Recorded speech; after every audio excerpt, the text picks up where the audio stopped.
السلام علیکم ورحمۃ اللہ وبرکاتہ۔ کتاب کا نام 500 سوال و جواب برائے جادو و جنات، تالیف ڈاکٹر رضا عبداللہ پاشا، ترجمہ فضیلت الشیخ سعید الرحمن ہزاروی حفظہ اللہ۔ بسم اللہ الرحمن الرحیم۔ مقدمہ۔ الحمد للہ رب العالمین والصلاة والسلام علی المبعوث رحمۃ للعالمین سیدنا محمد وعلی آلہ واصحابہ واتباعہ ومن سلک طریقہم الی یوم الدین، اما بعد۔ قرآن کریم جہانوں پر اللہ تعالیٰ کی حجت ہے، کیونکہ رب تعالیٰ نے اس کے ذریعے لوگوں کو تاریکیوں سے روشنی کی طرف نکالا اور وہ اپنے رب تعالیٰ کے اذن و حکم کے ساتھ عزیز و حمید ذات کی طرف چلے۔ قرآن کریم وہ روشن چراغ ہے جس کے ذریعے جن و انس نے راہ ہدایت پر گامزن ہونا تھا۔ بائے سبب اللہ تعالیٰ نے اپنے وعدے کو پورا کرتے ہوئے اس کے اندر ہر اس چیز کو رکھ دیا جس کی مخلوق محتاج تھی۔ اس ہستی کو جس پر قرآن کا نزول ہوا مخاطب کرتے ہوئے فرمایا، وَنَزَّلْنَا عَلَيْكَ الْكِتَابَ تِبْيَانًا لِكُلِّ شَيْءٍ وَهُدًى وَرَحْمَةً وَبُشْرَى لِلْمُسْلِمِينَ، اور ہم نے تجھ پر یہ کتاب نازل کی اس حال میں کہ ہر چیز کا واضح بیان ہے اور فرما برداروں کے لیے ہدایت اور رحمت اور خوشخبری ہے۔ سورۃ النحل آیت نمبر 89۔ اور جب جنہوں نے یہ قرآن سنا تو کہنے لگے، انا سمعنا قرآنا عجبا یہدی الی الرشد فآمنا به ولن نشرک بربنا احدا، بلا شبہ ہم نے ایک عجیب قرآن سنا ہے جو سیدھے راہ کی طرف لے جاتا ہے، تو ہم اس پر ایمان لے آئے اور اب ہم اپنے رب کے ساتھ کسی کو بھی شریک نہیں کریں گے۔ سورۃ الجن آیت نمبر 1-2۔ اس بات میں کوئی شک نہیں کہ علماء سلف نے اس دین کی خدمت میں وسعت نظری کو نظر انداز نہیں کیا، مگر یہ بات ضروری ہے کہ انہوں نے کچھ چیزوں سے ضرورت سے بعید سمجھتے ہوئے چشم پوشی کی۔ انہیں میں سے ایک موضوع جن، جادو اور جن کے گرد گھومنے والا اختلاف ہے۔ اسی وجہ سے میں اس میدان میں عاجزانہ کوشش لیے کھڑا ہوا، کیونکہ میں عرصہ 20 سال سے جن اور جادو کے بارے بطریق مطالعہ تحقیق میں مشغول رہا اور سال 1408 ہجری 1987 عیسوی میں روز مرہ کی بنیاد پر اس کا تقابل کرتا رہا، حتیٰ کہ اللہ تعالیٰ کی توفیق سے اس میدان میں مسلمانوں کی مشکلات کے حل کے لیے ان ملحوظات کا حصول ممکن ہوا۔ میں علم کا دعوے دار تو نہیں بلکہ علماء سے نقل کرنے والا ہوں، اور حکمت کا تقاضا بھی یہ ہے کہ من تکلم فی غیر فنہ اتی بالعجائب، یعنی جو اپنے فن کے علاوہ کسی موضوع پر بات کرے وہ عجیب و غریب چیزیں پیش کرے گا۔ حقیقت بات یہ ہے کہ جن انسان کا اس کی ولادت سے موت تک زندگی کے کسی بھی لمحے پیچھا چھوڑنے والا نہیں ہے۔ اس کی دلیل اللہ تعالیٰ کا یہ فرمان ہے، وَشَارِكُمْ فِي الْأَمْوَالِ وَالْأَوْلَادِ وَعِدْهُمْ وَمَا يَعِدُهُمُ الشَّيْطَانُ إِلَّا غُرُورًا، اور اموال اور اولاد میں ان کا حصہ دار بن اور انہیں وعدے دے، اور شیطان دھوکہ دینے کے سوا انہیں وعدہ نہیں دیتا۔ سورۃ الاسراء آیت نمبر 64۔ جن ہمارے ساتھ زندگی کے ہر کام جیسے ولادت، کھانے پینے، سونے، حتیٰ کہ جمعہ میں، حمام میں، راستوں میں، نماز میں، ہماری مساجد میں اور ہر چیز میں شریک ہوتا ہے، یہاں تک کہ وہ لمحہ بلمحہ ہمارے خونوں میں رواں رہتا ہے، حتیٰ کہ وفات کے وقت جب روح قبض ہوتی ہے فرشتے بھی نجات پانے والے کے متعلق تعجب کرتے ہوئے کہتے ہیں، جیسا کہ ایک روایت میں ہے، ترجمہ: بلا شبہ جب بندے کی روح اللہ تعالیٰ کی طرف چڑھائی جاتی ہے فرشتے کہتے ہیں، سبحان اللہ، یہ بندہ شیطان سے نجات پا گیا ہے، یہ کس قدر خوش نصیبی ہے، یہ کیسے شیطان سے نجات پا گیا۔ اور قابل تعجب بات یہ ہے کہ مجھے جن و انس کے کلی احوال کے بارے میں کلام کرنے والی کوئی قدیم و جدید کتاب نہیں ملی۔ اس لیے میں نے اللہ تعالیٰ سے اس بات میں استخارہ کیا کہ میں اس مسئلے میں ایک کتاب لکھوں، اور میری یہ بھرپوش کوشش رہی ہے کہ اس میں کتاب اللہ اور اللہ کے خلیل محمد مصطفیٰ صلی اللہ علیہ وسلم کی سنت یا صرف صحیح حدیث کے سوا کوئی چیز درج نہ کروں۔ ان کے ساتھ ساتھ بعض آیات اور احادیث کے بعض کلمات جن کے بیان کی ضرورت محسوس ہوئی ذکر کیے جائیں گے۔ اب مجھے اللہ سے امید ہے کہ میں شیاطین کو اپنے سے دور رکھنے میں صاحب ہمت رہوں گا، اس لیے کہ شیاطین بھی عالی ہمت ہے، اور اس لیے بھی کہ ابلیس اپنی اولاد کو جمع کرتا اور ان کا محاسبہ کرتا ہے اور انہیں پوچھتا ہے تو نے کیا کیا ہے، اور کسی کو یہ کہے بغیر نہیں رہتا ما علمت شیئا، تو نے مجھے اہم کام نہیں، ما عملت شیئا، تو نے مجھے کوئی اہم کام نہیں کیا، ما عملت، تو نے کوئی اہم کام نہیں کیا، اور اپنے لشکر میں فضیلت پانے والے کو وہ تاج پہناتا ہے اور اسے کہتا ہے انت انت، اور اسے اپنے پہلو بٹھا لیتا ہے۔ شیاطین نہ کھیل کود کرتے ہیں، نہ تھکتے ہیں اور نہ اکتاتے ہیں۔ اللہ رب العزت کا فرمان ہے، ترجمہ، اس نے کہا اے میرے رب، چونکہ تو نے مجھے گمراہ کیا ہے، میں ضرور ہی ان کے لیے زمین میں مزین کروں گا اور ہر صورت میں ان سب کو گمراہ کر دوں گا مگر ان میں سے تیرے وہ بندے جو خالص کیے ہوئے ہیں۔ سورۃ الحجر آیت نمبر 39-40۔ ہم اللہ تبارک و تعالی سے دعا گو ہیں کہ وہ ہمیں قول و فعل اور عمل میں خلوص نیت عطا فرمائے اور ہمیں اپنے رسول صلی اللہ علیہ وسلم کی سیرت پر چلنے کی توفیق دے، ہمیں اخلاص نیت کرے اور ہمارے اعمال قبول فرمائے، آمین آمین آمین۔ ان اريد الا الاصلاح ما استطعت وما توفیقی الا باللہ علیہ توکلت والیہ انیب۔ میں تو اصلاح کے سوا کچھ نہیں چاہتا، جتنی کر سکوں، اور میری توفیق اللہ کے سوا کسی سے نہیں، میں نے اسی پر بھروسہ کیا اور میں اسی کی طرف رجوع کرتا ہوں۔ الفقیر الی عفو ربی، رضا عبداللہ نصر اللہ بادشاہ۔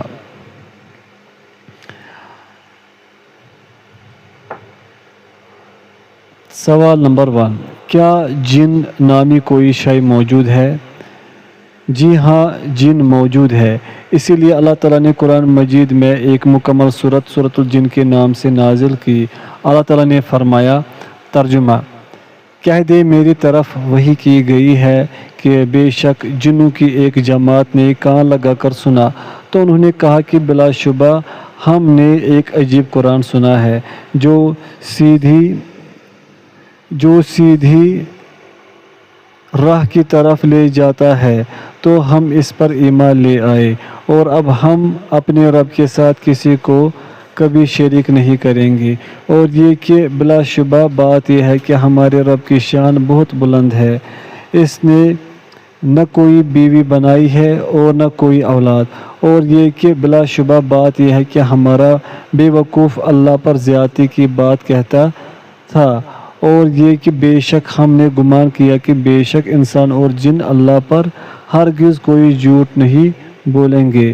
سورۃ الجن آیت نمبر 1-5۔ اللہ تعالیٰ نے قرآن مجید میں جنات کا ذکر تقریباً 40 سے زیادہ مرتبہ کیا ہے۔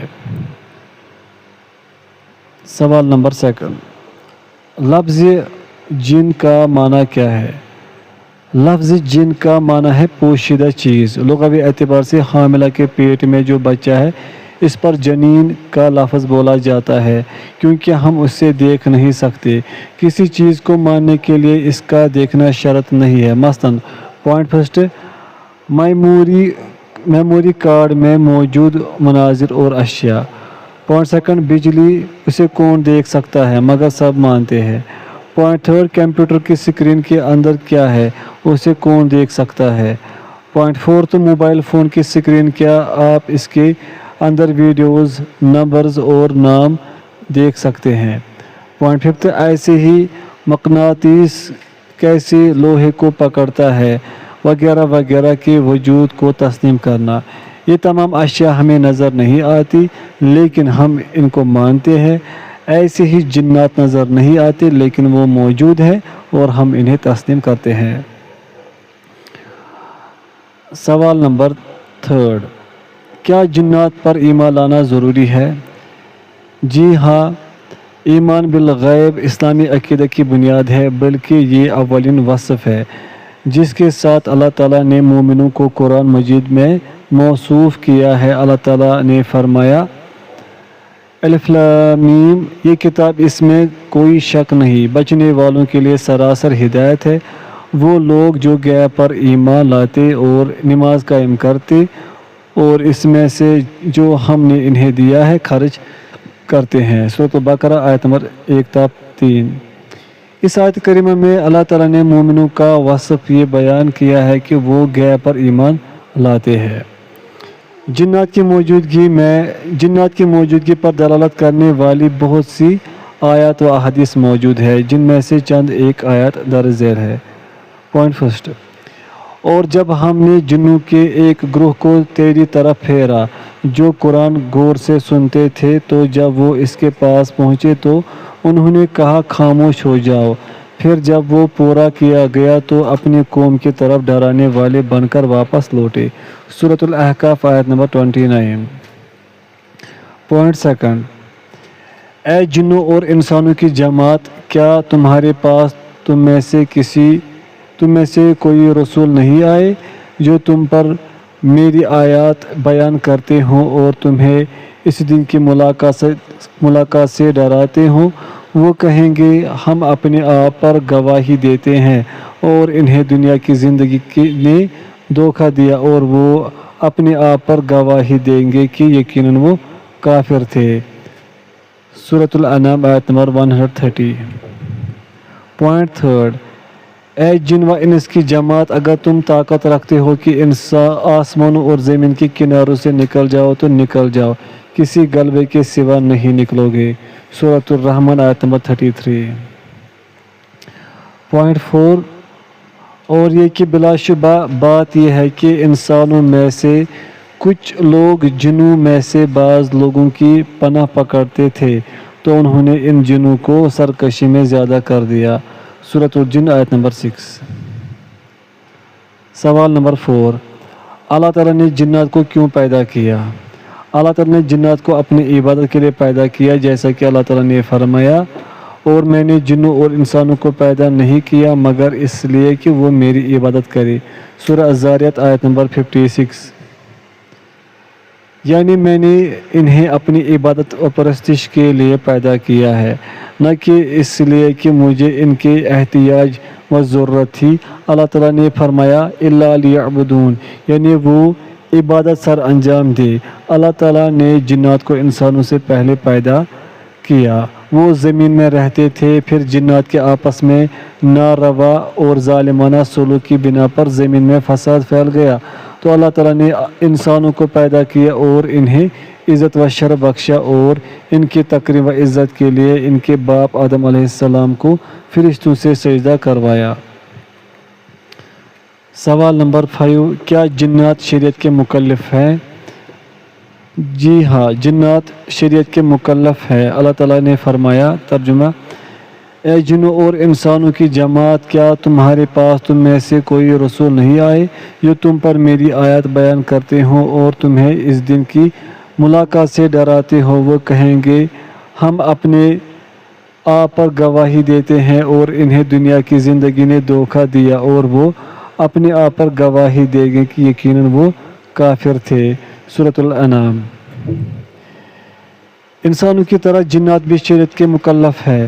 جس طرح انسانوں پر شہادتین کا اقرار، نماز، زکوٰۃ، روزہ اور حج وغیرہ واجب ہے، ایسے ہی جنات پر بھی فرض ہے، اور جو چیز شریعت اسلامیہ نے حرام کی ہے وہ جنات پر بھی حرام ہے۔ جس طرح انسانوں میں مسلمان، یہودی، عیسائی، بے دین اور مجوسی وغیرہ ہیں، ایسے ہی جنات میں بھی ہوتے ہیں جیسے سورۃ الجن میں مذکور ہے۔ ترجمہ: اور یہ بے شک ہم میں سے کچھ نیک ہے اور ہم میں کچھ اس کے علاوہ ہیں، ہم مختلف گروہ چلے آئے ہیں۔ سورۃ الجن آیت نمبر 11۔ سوال نمبر 6، جن کیسے مختلف اشکال بدلتے ہیں؟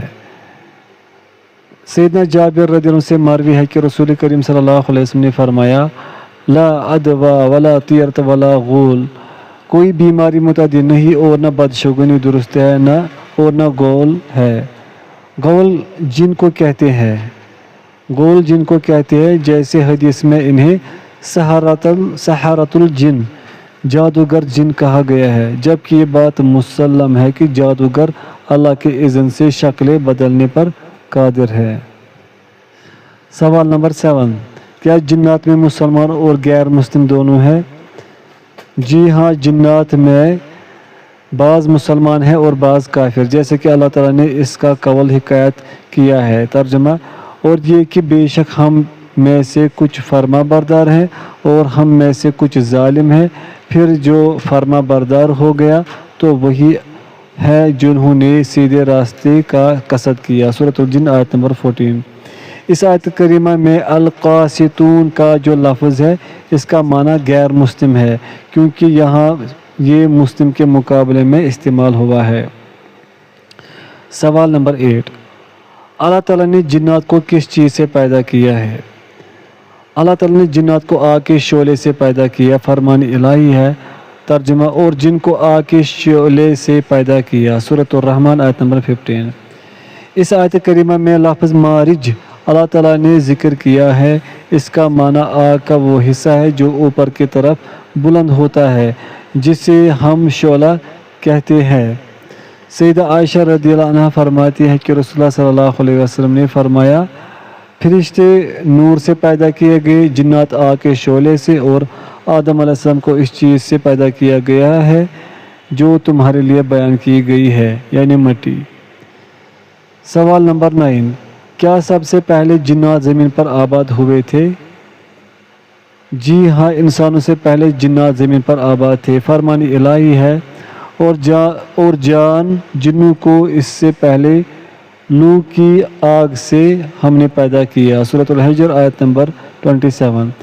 یعنی جنات کو انسانوں سے پہلے نار سموم سے پیدا کیا ہے۔ سموم ایسی گرم ہوا کو بھی کہتے ہیں جو باعث قتل ہو۔ بعض نے کہا ہے دن کو یا رات کو جو گرم ہوا چلے اس کو سموم کہتے ہیں، اور بعض کہتے ہیں رات کی گرم ہوا کو سموم اور دن کی گرم ہوا کو حرور کہتے ہیں۔ سوال 10، جنات کی کتنی قسمیں ہیں؟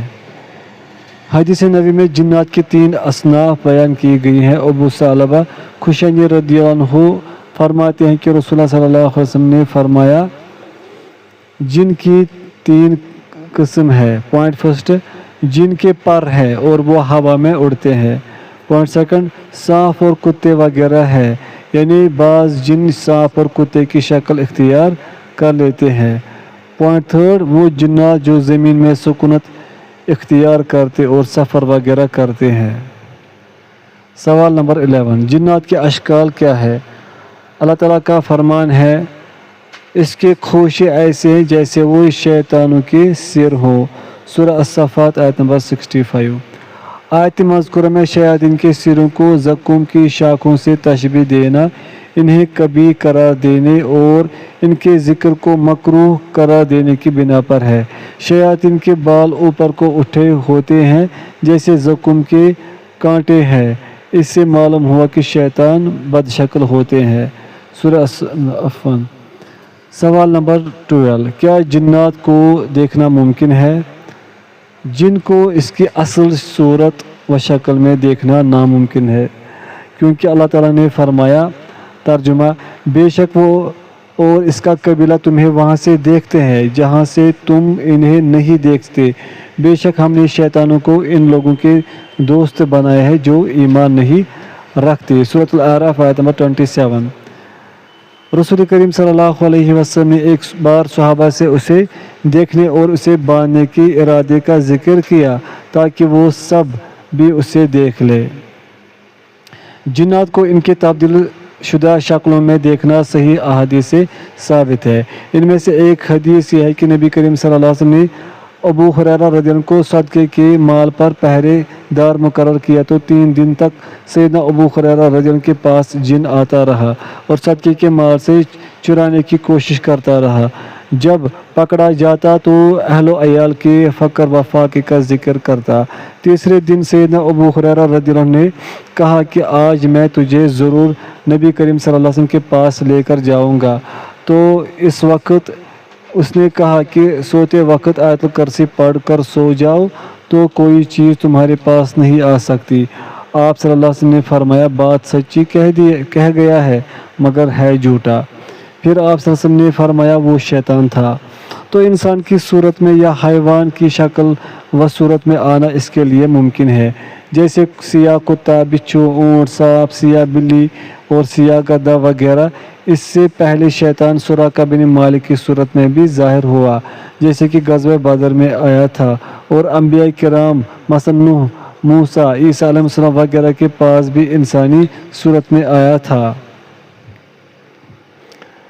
سوال نمبر 13، کیا جنات میں عفاریت طاقتور شرارتی جن ہوتے ہیں؟ جی ہاں، فرمان الہی ہے۔ جنوں میں سے ایک طاقتور شرارتی کہنے لگا میں اسے تیرے پاس لے آؤں گا۔ سورۃ النمل آیت نمبر 39۔ یہ آیت مبارکہ دلیل ہے کہ عفریت جنوں میں سے ہے۔